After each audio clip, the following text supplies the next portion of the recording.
Hey guys, what's up? Welcome back to the video. In this video, guys, my spoiler-free and spoiler review for Morbius. So I'm gonna be honest with you guys, I was not expecting to like this movie at all whatsoever, and I came out of it liking it a lot more than I thought I would. But I do need to preface this video by saying I was expecting like a 3 out of 10, and it's really funny to me how much I actually enjoyed this movie. Before we get into the videos and you're in here, make sure to subscribe and notification on because I review all the newest movies out, as well as give you guys theory videos, reactions to all sorts of stuff. So if you guys like all that kind of content, make sure to subscribe and notification on so you don't miss any time I open a video or go live. Both of us more time. Let's get into it. So I will be splitting this video up into 2 separate parts. This beginning part will be completely spoiler free, no spoilers for you to have to worry about. And then the second half of this video, I'll be talking all things spoilers. But starting it off with this spoiler free review, I do have to say the acting did stand out to me. I was not expecting much from Jared Leto. He did deliver. He wasn't like playing this absolutely insane role like he usually does, like House of Gucci or Joker, but he just played a normal dude. I feel like this is where he could have gone the most crazy other than Joker. Like,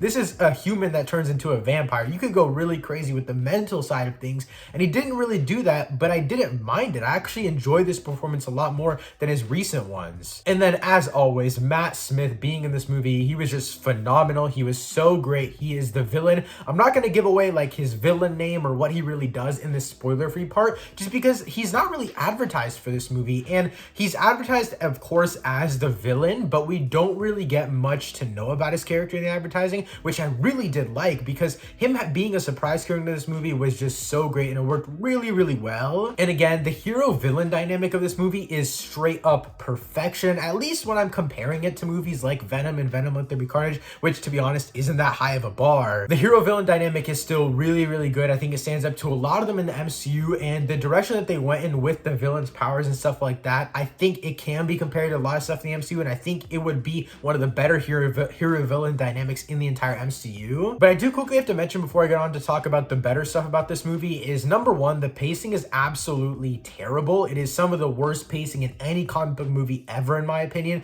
The end of this movie, my mom literally was sitting next to me and she goes, "Is that it?" Like, the entire theater was confused because it ended so abruptly, and I'll go into when it ends and stuff like that in my spoiler part as well, but just know it ends so bluntly, and it doesn't make any sense where it ends. It felt like there should have been not a whole other act, I would say, but at least 10 to 15 minutes. And along with this, I do think that the writing in general is very, very mediocre. I think the story, though it is basic, I think it's perfect as what it is. It is the perfect execution of a story that is that basic. It's literally just a story about a dude who wants to cure himself, but when he tries to cure himself, he becomes a monster. Becoming a monster is one of his problems, but there's also external problems that a lot of comic book movies have. But with all of that being said, I think it executes that super basic story really, really well, but within that, there are a lot of internal flaws, such as the villain not really being that menacing. Now, Matt Smith is acting really, really well here. I'm not saying that he himself isn't menacing. I'm saying as a whole, that character isn't really menacing. Especially the fear that they try to get you into with that first scene where Jared Leto actually turns into Morbius. They build up so much fear and horror element into it that whenever Matt Smith's character comes on screen, he's not even on near the same level as that. So everything just feels really underwhelming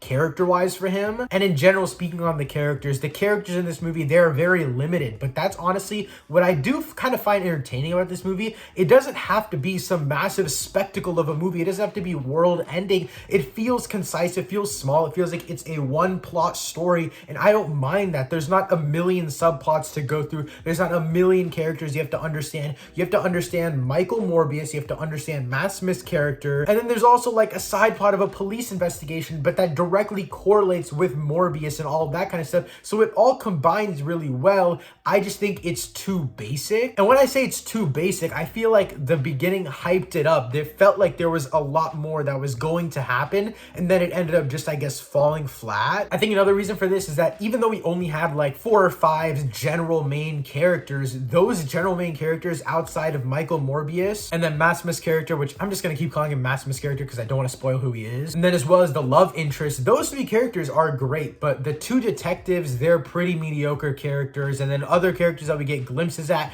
they're really just not that interesting. And the cinematography really plays around with, I guess, the different aspects of the story. It kind of gives it more of a horror vibe. There's one entire scene in this entire movie where you get a POV shot where you are basically Morbius in the seat, and it just works really, really well. I don't want to tell you exactly what it is, but that's something I was not expecting from this movie. And another thing, again, I was not expecting was like actual, like awesome action sequences, and they definitely delivered on that. I thought the action was great in this movie. I will say, though sometimes the CGI did look iffy, other than the final battle, I thought it was really, really good. The final battle, it kind of had that issue that Venom Let There Be Carnage did, where it was 100% like in the dark, in the nighttime. Obviously, they were trying to cover up some mediocre CGI. It worked for the most part, but a lot of times, especially since the fact that they were going from slow-mo to regular motion, it felt like a video game cutscene. But honestly, I did not mind the slow-mo. I felt like they utilized slow motion really, really well. One movie, and I hate to keep making this comparison for slow-mo stuff, but that's Zack Snyder's Justice League. I felt like that movie 100% overutilized slow motion, and this movie, I think it used it really well to emphasize the powers of these characters, and I don't think a lot of movies do that with slow-mo anymore. But back to the cinematography, I don't think it's anything like the Batman level. I don't think it's anything like super mind-blowing, but I guess just in comparison to other main comic book movies nowadays, like for example, stuff from the MCU, even the DC extended universe, I think the cinematography in this movie does stand out a lot. And as a whole, I think this movie is just going to be very underrated because critics hate on it a lot. The audience score on Rotten Tomatoes as I'm recording this is like 69%. The critic score is like 17. So it looks like a lot of audience people are liking it. It was the same case with Venom. But my last thing I have to say in the spoiler-free part of this is that I do think this movie is miles ahead of Venom and Venom Let There Be Carnage.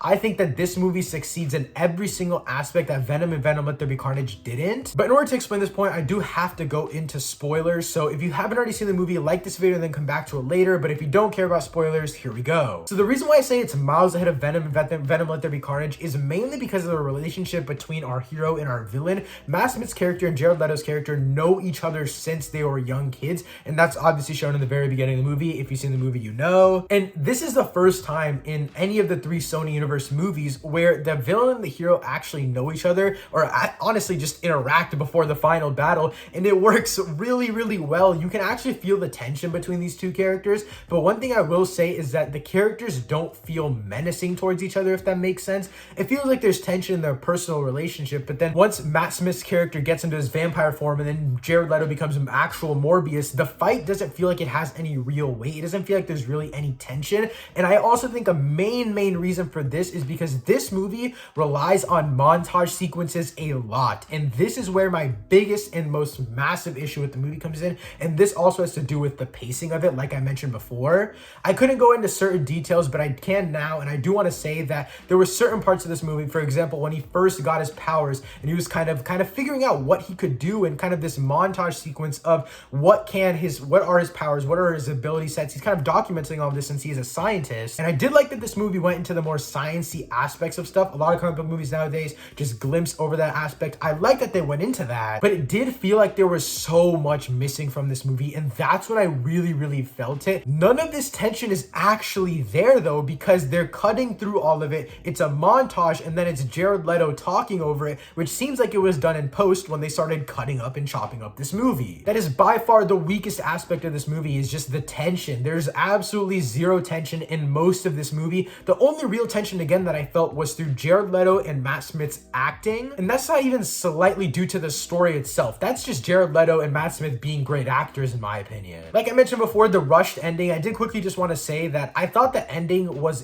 a good final battle ending, how he saved his friend and all that kind of, like, that's great. He saved his brother, that's nice, but he just flew off into the air and then we didn't see anything else, and it cut to black, and then it was the credits and the post-credit scene. Like, there's not much more I can say. It's just I felt like there should have been another 15 minutes to this movie at least to wrap stuff up. But I guess like the ending, there was just so much going on, and they kind of like, they tried to like throw in a little tease there for the future, like Morbius 2 maybe, and that's whenever his love interest actually like woke up with red eyes. So she's gonna be like a female vampire now, I guess, and that's because she bit her own lip so that Morbius would like eat her, become more powerful, and then go finish off Matt Smith's character. Both Venom movies did this, where they had like literally like a 2-second clip in the midst of all of the final battle where it's like, okay, this is what the next movie is going to be. This is what's going to happen. This happened in Venom Let There Be Carnage, where it was the police officer that ended up getting a part of the symbiote. I thought the love interest was actually pretty decent decent in this movie. It wasn't anything like crazy, but it was an entertaining love interest story. But now for my final thoughts on Morbius. No spoilers here, but I really enjoyed the movie. I had a fun time with it. It was very enjoyable, very entertaining, but at best, it's just a good movie. It's very, very solid. I would definitely watch it again. Overall, I'd probably give Morbius a solid 7 out of 10. I think it's very entertaining, but it has a lot of flaws. But yeah, guys, those are all my thoughts on Morbius. Let me know what you guys thought of Morbius in the comments down below. Thank you so much for watching. I'll see you next time. Peace.